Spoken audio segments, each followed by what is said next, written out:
Hi, I'm Jason. I'm Mark. And welcome to another exciting episode of Even More Useless Information. Yeah, I want to apologize about last week. I know a lot of our fans were disappointed that we missed a week, but we're back and I was ill, feeling much better now. Thank you. So I have some exciting Sylvester Stallone news. I mean, disappointing. He said no more Rambo movies. He's done making Rambo movies, even though he had another one ready to go. He said, no, I'm done. I think he was kind of concerned that it might go along with the Expendables a little bit with the whole mercenary thing that he's doing. I think the Expendables is going to kick ass. So, Do you know what I heard about the Expendables? That it kicks ass? That, but they're arguing between a PG-13 or an R rating. Oh. The studio is pushing for PG-13 and Sylvester, the man that he is, pushing for the R, but...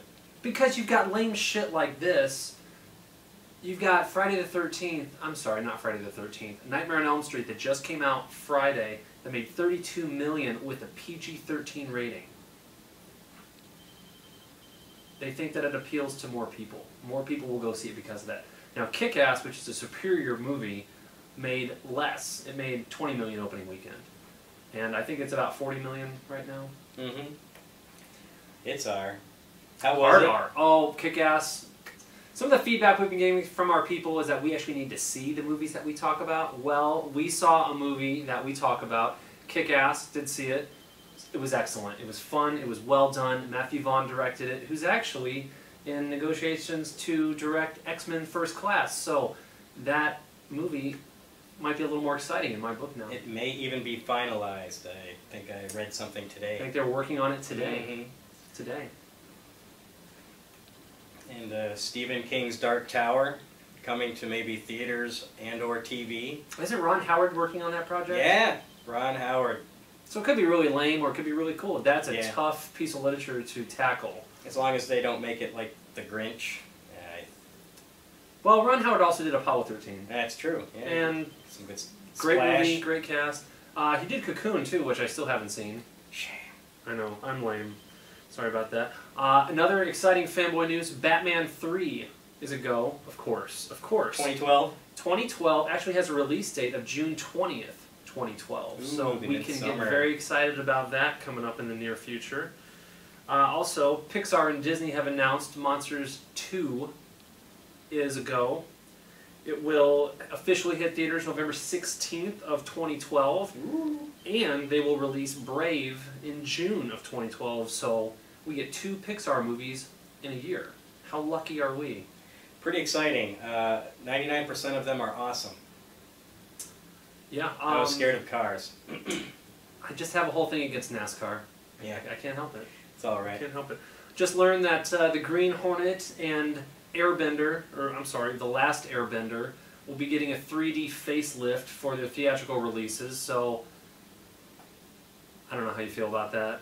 I'm getting kind of tired of all this. I guess since the success of Clash of the Titans, with the whole retrofit of going back to 3D and they're making a second one. Yes, it made so much fucking money that I don't care. I'm sorry, I can't say that. Also, Will Smith and Tommy Lee Jones will be back for Men in Black in 3D. The first one was awesome. The second one was okay. I'm convinced they'll have a giant budget and it may look pretty, but I'm scared that the story will just be depressing. Well, it's got Barry Sonnenfeld directing again, so I'll give it a little bit of hope and maybe some love. I'll look for that Memorial Day 2011.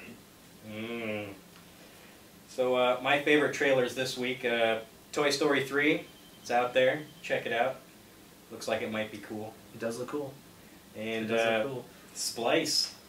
Some genetic mutation of some sort of cloning gone bad. I saw the Piranha 3D trailer. Ooh. It's got Elizabeth Shue. It's got Richard Dreyfuss in it too. And also No Ving way. Rhames. Yeah, man. These fucking fish. They're huge teeth, man. And they're just going at these people. Tearing them up. I think it's really going to be released in August or something like that. Sweet. It looks really lame, but I think it could be one of those fun movies that people... One of those guilty pleasure movies. And the original Piranha... We all have those. Original Piranha comes out this week on Blu-ray from 1978. That's exciting. I know.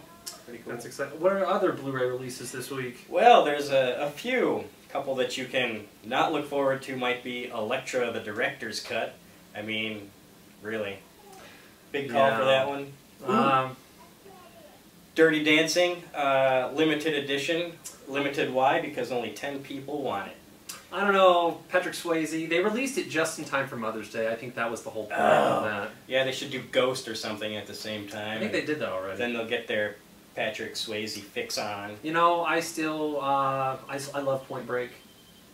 I love Point Break. Point Break's cool. Point Break. And I think he did all of his own stunts in that, or at least most of them. All the skydiving and the surfing. That shit was cool. Mm-hmm. I would love to surf like that. Patrick Swayze did some cool stuff. He was in Red Dawn. He was in Red Dawn. Love that one. Other DVD releases, Saving Private Ryan comes out. Spielberg, one of his finest moments, I think, as a director. Very good movie, very well done. It was exciting. Those that tank made a lot of noise. Big tank. Other DVD releases, Avatar. Avatar. I finally saw it. I watched that on Blu-ray, and it does look real pretty. I heard you had a more exciting experience than I did. I fell asleep for the second time watching Avatar. I feel like I've seen the movie before. The visuals were really amazing. I mean, I don't think there's any question about that. 2 hours and 40 minutes, though? Yeah, I just, like, you know, I really want to like it. Peter Jackson's almost jealous of that one. Maybe. I think James Cameron, I believe he's writing a novel, an Avatar novel that's coming out in November-ish, and then they're going to add 6 more minutes of footage for another theatrical release in August, so Cameron can rake in some more dough for that. Ooh. And they're doing an Avatar sequel because it made so much damn money. But it did break records of Blu-ray sales. It sold 1.5 million copies in its first 24 hours. Nice. I bought it at Target that day. You know what? It was on sale. I did too. $20. Nice. You know, and it also came with a regular DVD copy. If you're interested in that, I'm not, but maybe somebody is. Nobody. Maybe, maybe not. Box office, we had Nightmare on Elm Street, which we've already talked about a little bit, 32.2 million with a PG-13 rating. Mm-hmm. Speaking of Friday the 13th, which I accidentally touched on earlier, that came out in February and made 40 million, which they decided that they're not going to make a sequel to it. Oh, thank God. How to Train Your Dragon came in at number 2 with 10.8 million, bringing its total up to 192 million. Unbelievable. Date Night, 7.6 million, bringing its total up to 73.6. Long legs for that movie. Mm-hmm. It's staying up there. The Backup Plan, 7.2 million, which brings its total up to 22.9. Not feeling it. Furry Vengeance opened with 6.5 million. I'm not really sure what that's about. It might be Brendan Fraser's new movie, but I'm not sure. Do you know? I think some forest creatures are angry at him and attack him or something. Is it like a CG thing? I don't know. Yeah, nobody cares. Speaking of CG with real life, the Smurfs movie added a new voice talent to the cast. Paul Rubens will now be voicing Jokey Smurf. Hank Azaria is doing Gargamel. The pictures are online. It's hilarious. Yeah, he looks really cool. And it's got Neil Patrick Harris in it, too. Yeah, it should be fun. I just can't figure out how these little blue Smurfs who live in these mushrooms end up in Central Park. I don't understand that. Who cares? I guess I'll have to watch it and see along with everybody else. And of course, I'll rent it, maybe. I think it comes out next holiday season, 2011. Ooh, we should probably do the Star Wars trivia. Star Wars trivia this week. Somewhat of a tricky one, but it is mentioned in the movie, so it could be interpreted differently. How many Rebel ships fought in the Battle of Yavin? Good question. If you know the answer, you can send that answer. The first person to send it in correctly gets a free DVD, family friendly, but even more useless information at gmail.com. Become a fan of us on Facebook, or maybe those are our only watchers. No, we have plenty of fans. Nice. We will talk to you next week.